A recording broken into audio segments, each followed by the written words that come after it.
Hello everyone and welcome to another Digimon Ghost Game video. This time I'm going to be giving my quick thoughts before the main podcast about episode 16, The Man-Eater's Forest.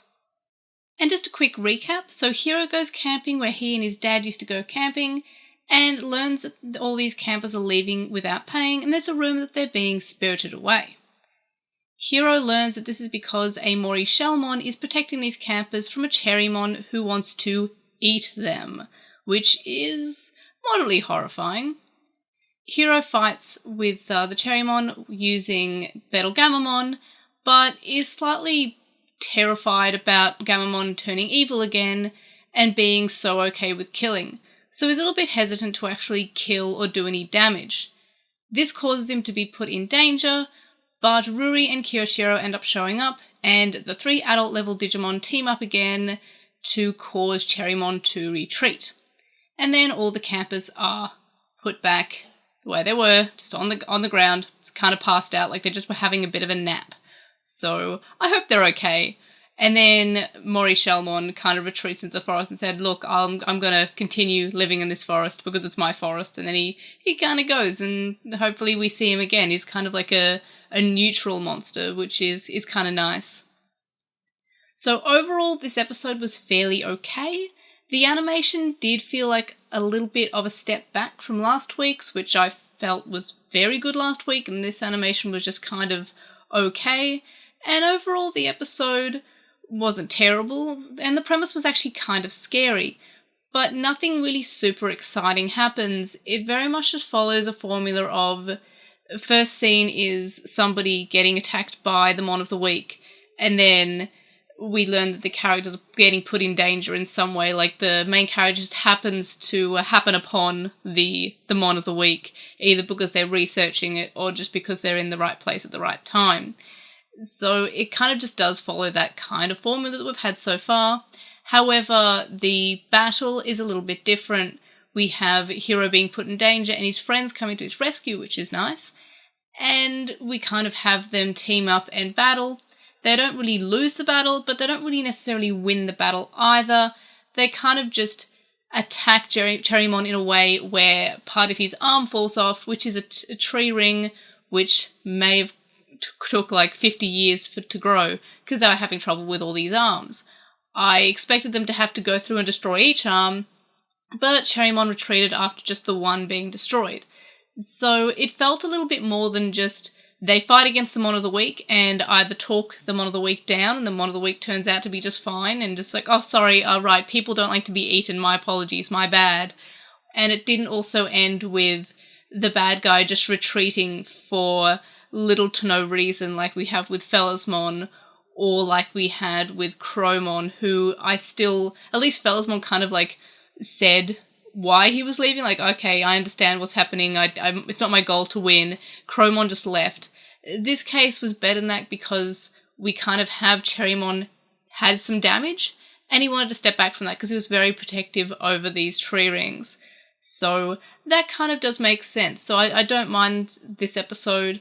It felt actually nicely paced, which a lot of the episodes of Ghost Game don't feel that well paced. Like, they have a lot of build up and then by the time we have the battle, it kind of just ends. This episode was almost battle most of the time.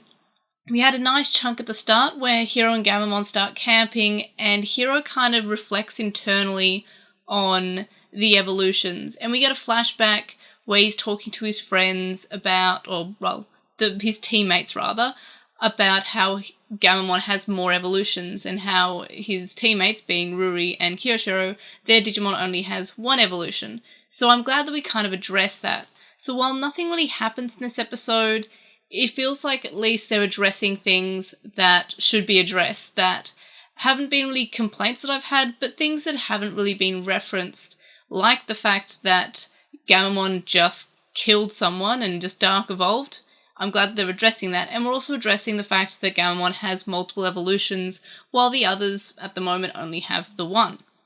So that was kind of nice. So that was one of my main positives from this episode, and my other one, and this is not a shock to anyone at all, because this is always my positive, but I'm such a big fan of all these classic and retro Digimon showing up that have been around since 1999 or whatever, and have appeared in Digimon World and maybe a few of the early games, but not much since. So we have Mori Shellmon, who is a Shellmon variant, and as the name implies, Mori meaning forest, he is a Shellmon that lives in a forest.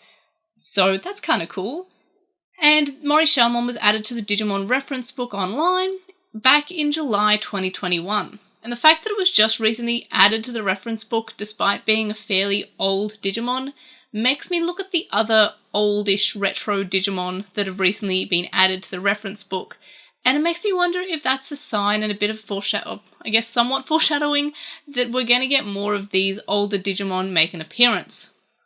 Which makes me really hopeful that they're going to add another Digimon that was added in September 2021 to the Digimon reference book, and that is Modoki Betamon.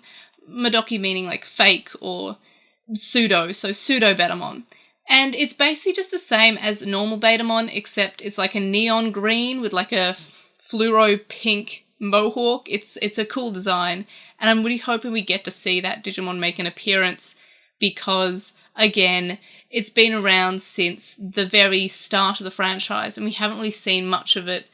Thankfully, with the card game, we've seen more of these Digimon, like Mori Shellmon we've also seen in the card game, and Modoki Betamon we've also seen in the card game. So it's nice that we've had these Digimon appear in the card game, but I'd really like to see them appear in the anime in some shape or form. Some other Digimon that were recently added to the reference book, so I've got Kyukimon, also added last year, and also Bomonanimon, which I really want them to put Bomonanimon in this anime because I want to see if they turn him into an orange in the dub, if we ever do get a dub. So that could be quite interesting.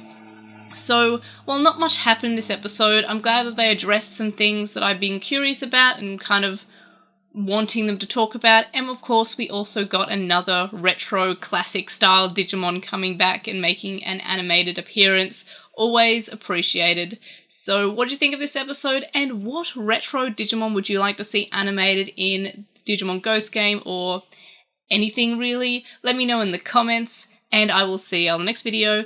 Bye!